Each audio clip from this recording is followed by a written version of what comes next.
ضروری اخراجات پوری کر لے۔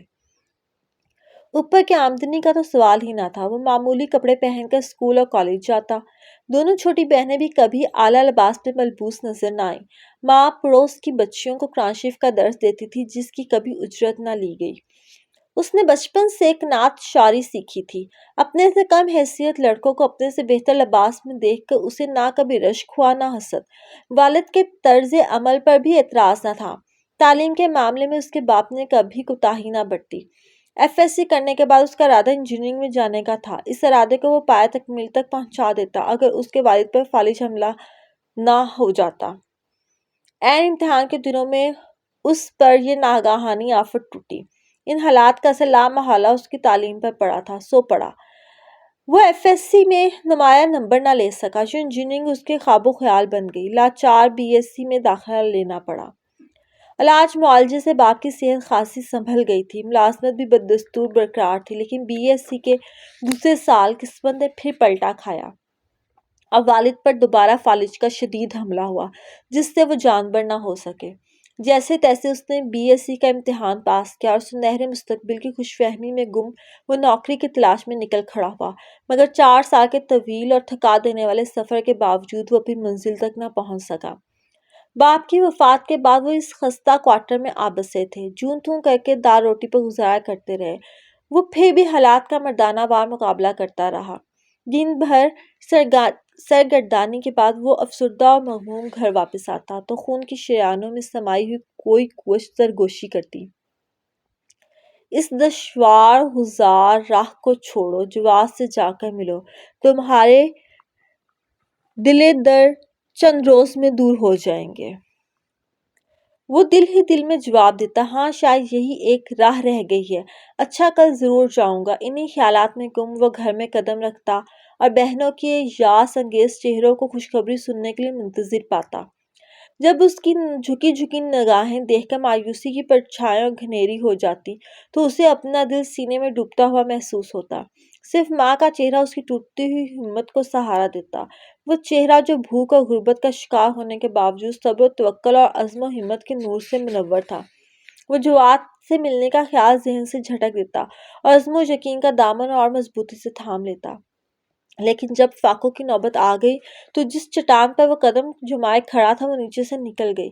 اس نے مصمم ارادہ کر لیا کہ صبح جواد سے ضرور ملے گا۔ ایمانداری کی زندگی نے اسے فاقہ کشی، غربت، لاچاری اور بے کسی کے سوا اور کیا دیا ہے؟ وہ اس سے ضرور مدد مانگے گا، چاہے اسے اپنے ضمیر کا گلا گھونٹنا اور اپنے مرحوم باپ کی روح کے روبرو شرمندہ ہونا پڑے۔ اس سے اپنی بہنوں کی یاس بھری صورتیں نہیں دیکھی جاتی، جن پر اب نہ رونق رہی تھی نہ چمک، جن پر مایوسی کے ڈیرے تھے، اداسی کی گھٹائیں اور سوال کرتی ہوئی بے رونق نگاہیں تھیں۔ جواد حسب عادت اسے بڑے اتفاق سے ملا، اپنے شاندار ڈرائنگ روم میں نرم و گداز صوفے پر بٹھایا اور نوکر سے چائے لانے کو کہا۔ اس تمام عرصے میں وہ چپ چاپ بیٹھا اپنے ضمیر کی آواز کو دباتا رہا جو بار بار اس کے کانوں میں گونج رہی تھی۔ خون کی شریانوں میں رینگنے والی وہ قوت نئی زندگی کی خوشنما تعویلیں پیش کر رہی تھی۔ اس ایمانداری کا صلہ تمہیں کیا ملا ہے؟ اللہ بھی ان لوگوں کو دیتا ہے جو اس کے نافرمان ہوتے ہیں۔ نیک اور ایماندار لوگوں پر اللہ کو یہ بھروسہ ہوتا ہے کہ وہ حرف شکایت زبان پر نہ لائیں گے۔ اللہ کو اگر منظور ہوتا ایسے حالات ہی پیدا نہ ہوتے۔ اس پراسرار قوت کی تعویلوں کے آگے ضمیر کی ایک نہ چلنے پائی۔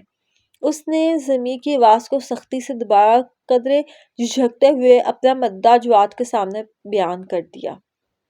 کہنے کو تو اس نے کہہ دیا، لیکن ذہنی طور پر وہ یہ بالکل شکستہ ہو کر رہ گیا۔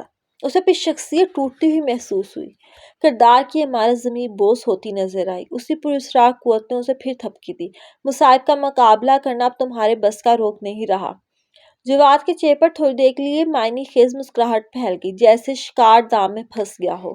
اس مسکراہٹ میں تمسخر تھا، تضحیک تھی، جیسے کہہ رہا ہو دیکھ لیا اپنی ایمانداری کا انجام۔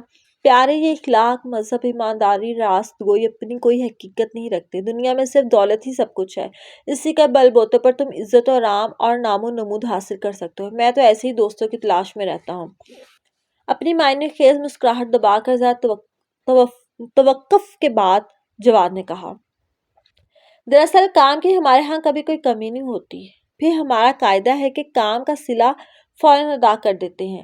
کوئی شخص جتنی بار خدمت انجام دیتا ہے اتنی ہی بار اسے معقول معاوضہ ملتا ہے۔ کام بھی کوئی ایسا بڑا نہیں، بس ایک تھیلا ایئرپورٹ پر پہنچانا ہوتا ہے اور جب تک جہاز پرواز نہ کر جائے ایئرپورٹ پر رہنا پڑتا ہے۔ وہ چپ چاپ جواد کی باتیں سنتا رہا۔ وہ کہہ رہا تھا ہم اپنے کام کے سلسلے میں آدمی بدلتے رہتے ہیں۔ اس کا ایک فائدہ یہ ہے کہ پکڑے جانے کا اندیشہ نہیں رہتا۔ پولیس کسی خاص آدمی کو آسانی سے تلاش کر لیتی ہے لیکن ہر مرتبہ نیا آدمی بھیجنے سے خطرے کا 1% سے زیادہ امکان نہیں رہتا۔ جواد نے اس پر پہلی ہی مرتبہ اعتماد کرتے ہوئے اپنے طریقہ کار واضح کر دیا۔ نوجوان ہونے کے باوجود آدمیوں کو پھانسنے میں اسے خاصی مہارت تھی۔ انسان کی شکل دیکھ کر اسے پڑھ لیتا تھا۔ اس کے چہرے پر پھیلی لاتعداد مجبوریوں کی علامتیں دیکھ کر ہی جواد نے اپنا کاروباری راز اس پر کھول دیا تھا۔ اس نے سر کے اشارے سے اپنی رضامندی ظاہر کر دی۔ یہ 1,00,000 رکھ لو، کام شروع کرنے کا معاوضہ۔ باقی رقم کام مکمل ہونے پر ہی ادا کی جائے گی۔ جواد نے نوٹ دیتے ہوئے اسے کہا۔ اچھا اب میں چلتا ہوں، شام تک آ جاؤں گا۔ جہاز کی روانگی اور اپنے کام کی نوعیت جان لینے کے بعد وہ جانے کے لیے اٹھ کھڑا ہوا۔ چلے کہاں؟ جب تک کام پورا نہیں ہو جاتا تمہیں یہیں رہنا ہوگا۔ ہم کسی قسم کے خطرے میں پڑنا پسند نہیں کرتے۔ جواد نے سگریٹ کا طویل کش لے کر کہا۔ جیسے تمہاری مرضی، وہ کندھے چکا کر بولا اور دوبارہ صوفے میں دھنس گیا۔ دوپہر کا کھانا اس نے جواد کے ساتھ ہی کھایا۔ بڑے عرصے بعد اس نے پیٹ بھر کر کھانا کھایا تھا۔ کھاتے ہی ایسا نشہ طاری ہوا کہ وہ بیٹھے بیٹھے اونگنے لگا اور پھر نیند کی وادیوں میں کھو گیا۔ آنکھ اس وقت کھلی جب نوکر نے آ کر جگایا۔ جہاز کی پرواز میں تھوڑا ہی وقت رہ گیا تھا۔ لندن جانے والا یہ ہوائی جہاز ٹھیک رات 11:30 بجے روانہ ہونا تھا۔ اسے کام انجام دینے میں ذرا دقت کا سامنا نہیں کرنا پڑا۔ جہاز کی پرواز کرتے ہی اس نے اطمینان کا سانس لیا۔ کروڑوں روپے کی چرس اسمگل ہو چکی تھی۔ جواد نے حسب وعدہ باقی 4,00,000 روپے اسے دے دیے اور اپنی گاڑی میں اس سنسان سڑک پر اتار گیا۔ وہ خود اپنے گھر تک گاڑی میں جانا نہ چاہتا تھا۔ لوگ خواہ شک میں مبتلا ہوتے۔ دوست سے کہہ کر اس نے کار گھر سے 8 میل ادھر رکھوا لی اور پیدل ہی چل پڑا۔ سنسان سڑک پر چلتے ہوئے اسے کسی قسم کا ڈر محسوس نہ ہو رہا تھا۔ آخر سڑک سے ہٹ کر تھوڑے فاصلے پر بنے ہوئے خستہ حال کوارٹر کے دروازے پر اس نے دستک دی۔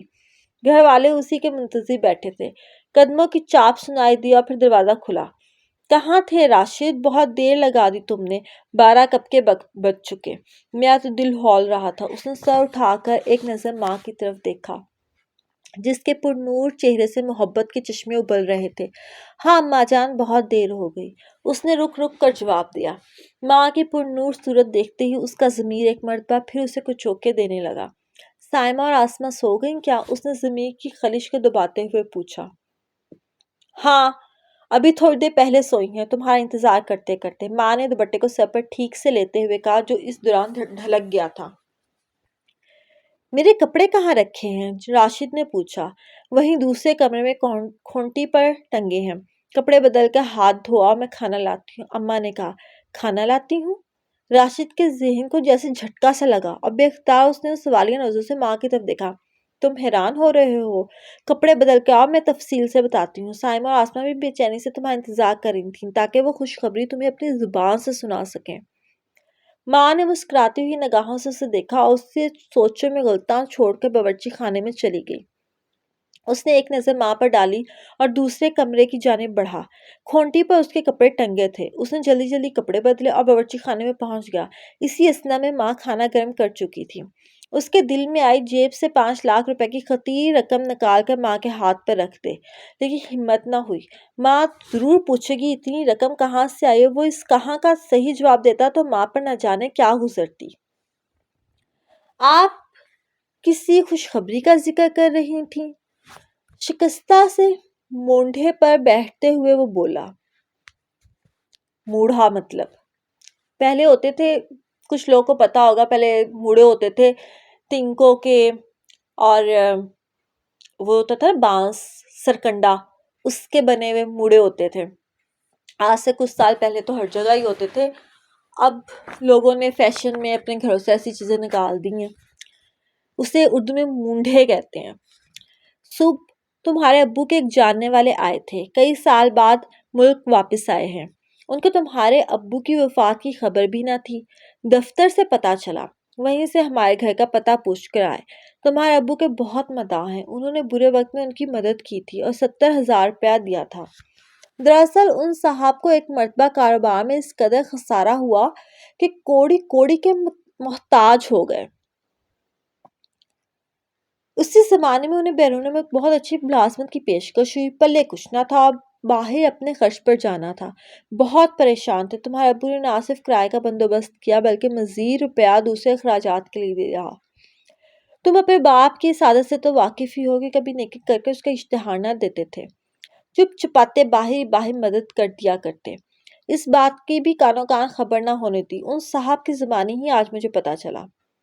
اس طرح ان صاحب نے نہ صرف وہ ملازمت حاصل کر لی بلکہ پیسے جمع کر کے دوبارہ کاروبار شروع کر دیا اور اب لاکھوں میں کھیل رہے ہیں۔ آج وہی رقم لوٹانے آئے تھے، بہت افسوس کر رہے تھے تمہارے ابو کی وفات پر۔ بیٹے، اگر اللہ پر بھروسہ کیا جائے تو وہ خود اسباب پیدا کر دیتا ہے، بس آدمی ثابت قدم رہے۔